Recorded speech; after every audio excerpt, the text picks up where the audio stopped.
2 days before Christmas, I woke before sunrise, the kind of early where the street is still silent and the winter air has a crisp bite. I bundled myself in a shawl, grabbed my worn-out basket, and walked to the farmer's market.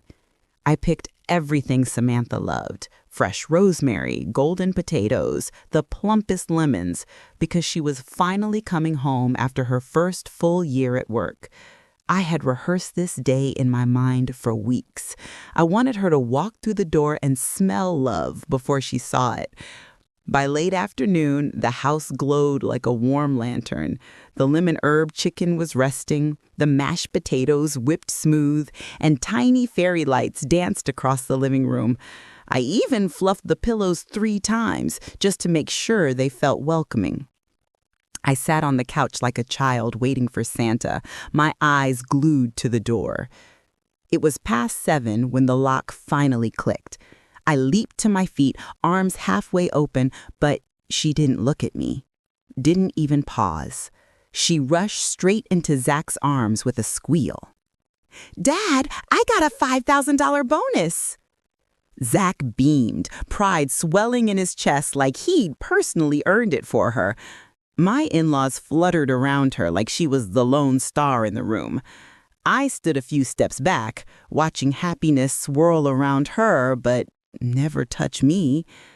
Still, I smiled. I stepped forward gently, reached for her hand, and whispered, "Long day? I made your favorites. I can warm them up for you." She brushed me off without looking. "Mom, can you not ask a million little questions right now?" Her words stung, but I swallowed it the way mothers do, quietly, without letting it show. Then she unzipped her suitcase and pulled out neat envelopes, arranging them proudly on the coffee table. $1,000 for Zach, spa vouchers for my in-laws, gourmet cards for the uncles.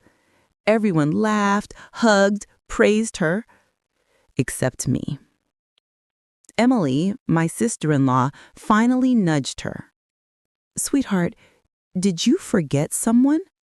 "Oh, right," she chirped, bending down. My heart lifted for one moment. Then she lifted our little dog, Coco, kissed her belly, and tucked the last envelope into her dog's sweater. "For you, Coco, my best girl this year." The room erupted in laughter. Mine died in my chest.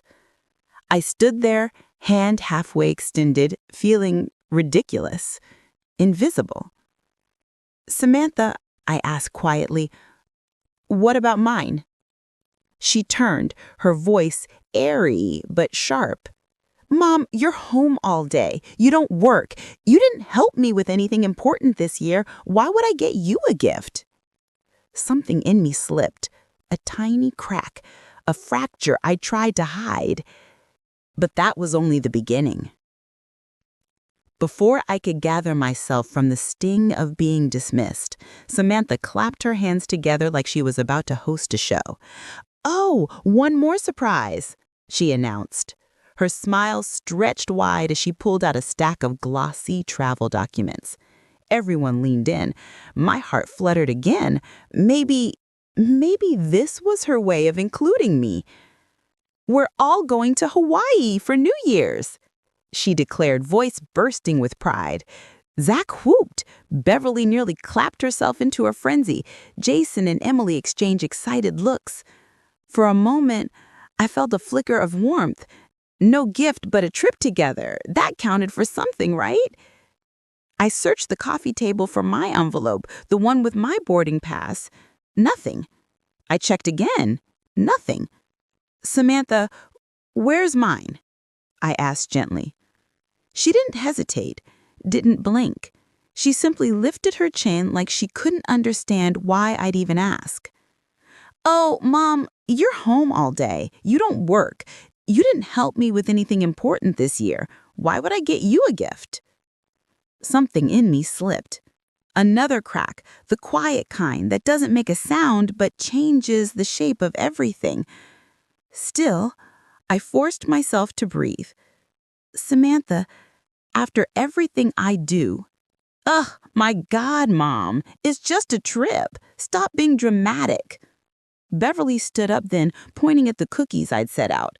Amanda, you're ruining the night with this behavior. My own name hit me like a slap. My face burned. All those hours cooking, all those days preparing, all those years raising a girl who no longer saw me as a person. And then, something in me snapped. Before I could stop myself, my arm swung and the plate of cookies crashed to the floor. The sound rang out sharp and loud, like a bell announcing the end of something sacred. Everyone froze. Zach's face darkened. Do you have any idea how ridiculous you're being? If you can't handle this, then leave. No one is stopping you. No one. Not one person stepped forward. Not one hand reached for mine. Not one voice said, "Don't go." I realized in that hollow moment that they had never truly seen me, not in years. With numb hands, I untied my apron and let it fall like a defeated flag. I walked to the bedroom, pulled out a small suitcase, and began packing. Not carefully, not thoughtfully, just enough to leave. Emily rushed in, pleading softly, "Amanda, please don't go like this." From the living room, Samantha's voice drifted in, lazy, dismissive, cruel. "Let her go. She throws tantrums every year. She'll be back." But this time, something told me I wouldn't. I thought walking out of that house would hurt the most, but the real pain, the one that would reshape my entire life, was waiting for me outside on the sidewalk. The cold slapped my face the moment I stepped outside. It felt almost deserved, like the world wanted to wake me up after years of letting myself be softened, bent, and wrung dry. I stood on the sidewalk with my suitcase, my breath forming clouds in the dim winter air. My hands were trembling, but the tremble wasn't fear. It was relief. For the first time in 20 years, no one was calling my name from the kitchen. No one was telling me I forgot to turn off a light. No one was waiting for me to apologize for things I didn't do. I dialed my mother with fingers that felt strangely steady. "Mom," my voice came out thin but firm. "I'm not coming home for the holidays. I need time. Maybe a trip." She paused, but not with judgment, just understanding. "That sounds wise, sweetheart. Go where your heart can breathe." I hadn't realized how starved I was for those kinds of words until she said them. We spoke a little longer. I thought Iceland would only give me peace, but I had no idea it would also expose the truth about who my family really was and who I was about to become. Iceland greeted me with a silence so pure it felt sacred. The sky stretched like an endless canvas, painted with swirling ribbons of green light. For the first time in decades, I breathed without feeling like someone else owned the air in my lungs. I joined a small group of travelers who had met by chance in the lobby, strangers who didn't know me as a mother, a wife, or a housekeeper. Just a woman, just Amanda. We sat around a fire pit wrapped in thick coats, sipping warm drinks as the northern light shimmered above us like a celebration. I laughed, really laughed, and the sound surprised me. It had been so long since joy had come without permission. But peace never lasts uninterrupted. At midnight, I checked my phone.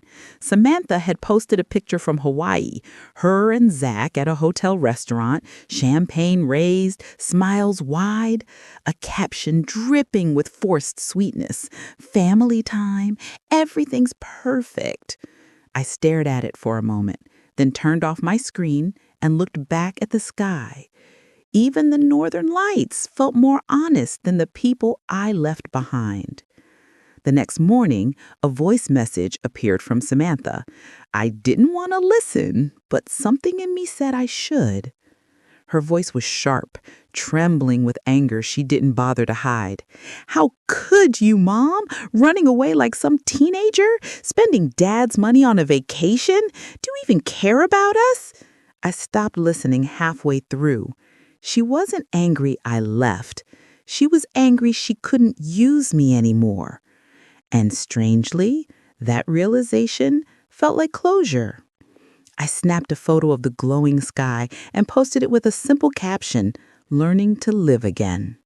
Within minutes, Samantha sent 10 more messages, all furious, all demanding. I blocked her. 2 days later, I flew to Norway, another impulsive escape that felt like a promise to myself. New air, new light, new chance. I posted a picture of my boarding pass with only 4 words. Next stop, brighter still. That was the moment everything shifted. Samantha's tone flipped completely. Message after message poured in, not angry this time, but panicked, frantic. "Mom, please answer. I didn't mean what I said. I'm scared. I messed up. Please come home. I'll change. I need you. Please, I need you." But I'd spent too many years mistaking love for guilt. I didn't reply. When her messages turned into apologies soaked in tears, I felt sympathy, but not obligation. Love should never come wrapped in fear. Back home, meanwhile, she and Zach were panicking, not because they suddenly cared about me, but because they realized something terrifying. I walked away, and I wasn't looking back. And when people who rely on controlling you realize they've lost access, they don't become kinder, they become desperate. Their desperation was the warning, but the real attack came next, a betrayal so calculated it pushed me into a battle I never wanted to fight, and one I absolutely intended to win. I returned home a month later, not because I missed them, but because I was no longer scared to stand in my own life. I walked through my front door with quiet steps, breathing in a house that suddenly felt smaller than I remembered. Zach looked up from the table like he just spotted a life raft. Relief washed over his face too quickly, almost greedily. "Amanda, thank God. Samantha, call her. Tell her to come home." He didn't ask where I'd been. He didn't ask if I was okay. He asked for his daughter, his ally. Minutes later, Samantha rushed in with her arms outstretched, as if she'd been waiting to embrace me all her life. Her voice rang with sugary enthusiasm. "Mom, you're finally back. I've missed you so much." I stopped her with a raised hand. Her smile faltered. Without another word, I placed the divorce papers on the table. The sound of them hitting the wood was sharper than any argument we'd ever had. "Zach," I said calmly, "sign these." For the first time in years, he looked small. "Amanda, you can't be serious." I met his gaze. "I've never been more serious." He sputtered excuses about family, about duty, about how I owed it to him after living under his roof for decades. Samantha chimed in, her voice rising like a child denied candy.